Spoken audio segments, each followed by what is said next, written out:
Hey, vets and families, welcome to the most comprehensive guide on navigating your VA disability claim for mental health conditions.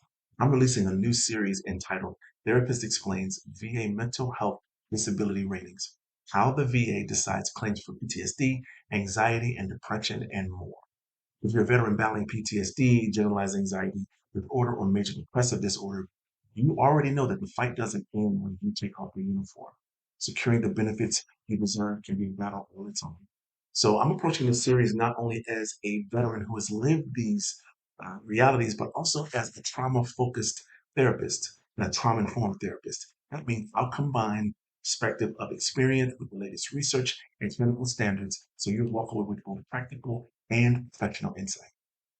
Now, I know the VA process sometimes can feel like a maze, especially for mental health conditions. You need to know how the VA connects your service to your symptoms, and how these symptoms translate into a disability percentage. That's why this series exists. Each episode is designed to give you clarity in a consistent, research-backed, and evidence-backed format that will help you align your evidence with what the VA are really looking for. Now, while diagnostic categories evolve, VA disability ratings are still anchored in 38 CFR 4.130. This is the general rating formula for mental disorders. This regulation determines how your symptoms translate into percentages like 10%, 30%, 50%, 70%, or 100%. We'll walk you through where your evidence should map directly to these rating levels so that you can clearly see where your claim might fall and that you're not confused about your VA disability ratings for mental health. So here's how I'll break it down in each video. I'll start with a DSM TR overview of the specific condition. After that, I'll do a peer-reviewed study highlighting that condition's impact on veterans. After that, I'll do an effective VA claim strategy that's specifically tailored for that diagnosis. And then I'll offer some final thoughts and actionable steps so that you can win your claim and maximize your VA benefits. We will use the DSM-5 TR, and I've actually got a DSM-5 TR right here. I keep a copy of this because this is the Bible that we use as therapists whenever we're diagnosing any kind of conditions. It's called the Diagnostic and Statistical Manual of Mental Disorders, and the latest version was published in 2022. It's the same thing that the VA uses. If you'll see there in 38 CFR for mental health conditions, the VA uses the DSM-5 and the latest edition, the DSM-5 TR, in order to evaluate mental health conditions. I want to make sure that you understand exactly how your symptoms meet diagnostic criteria.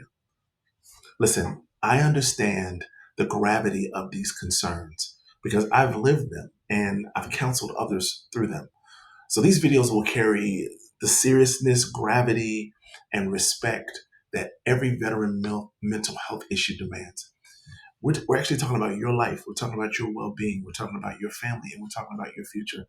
So that deserves a level of care and respect that I intend to give in this series. In every episode of this series, I'll also provide you with a free practical tool titled VA Mental Health Claim Self-Assessment and Decision Tree, helping veterans translate symptoms into strong claims. It's just a tool that you can download as a PDF directly from the video description, or you can grab it in the pinned comment section. This guide will help you organize your symptoms, understand where they fit on the VA rating scale, because sometimes that's very hard to do, and it'll prepare you for your CMP exam with confidence. If you or another veteran needs immediate help, please know that the Veteran Crisis Line is available 24/7. Just dial 988 and press 1.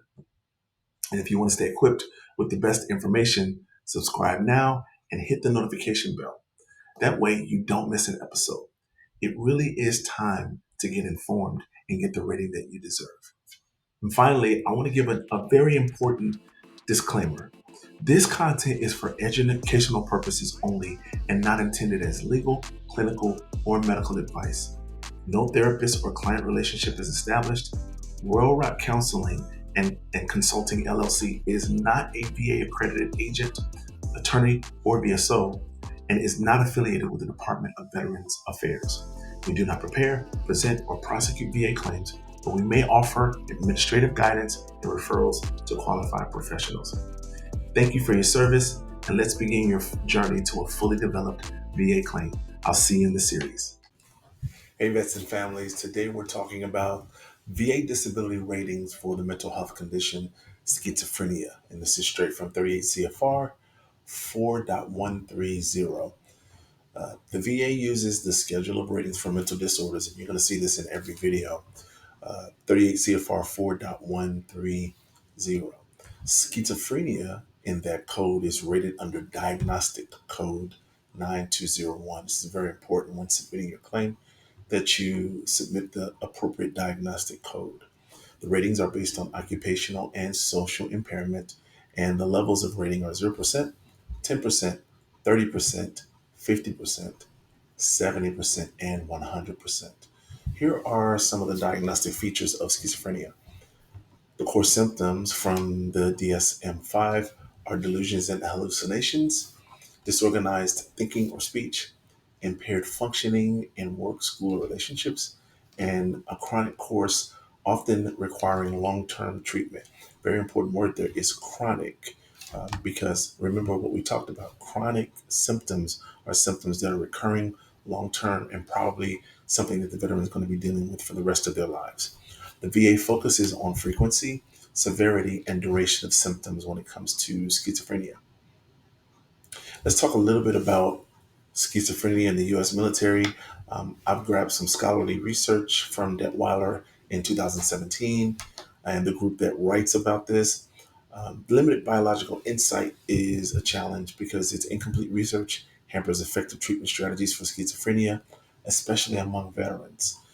There's some treatment resistance. Many patients show poor response to multimodal therapies, often requiring multiple medications with suboptimal outcomes. And this is veterans and non veterans alike. There are some early diagnosis barriers, which is important because if the veteran doesn't get diagnosed for schizophrenia while on active duty, then that could lead to an unfavorable VA claim, even though he may have had the issue. Military recruits with genetic and trauma related risk factors often go undetected until symptoms severely impair function. And then there are operational pressures versus mental health.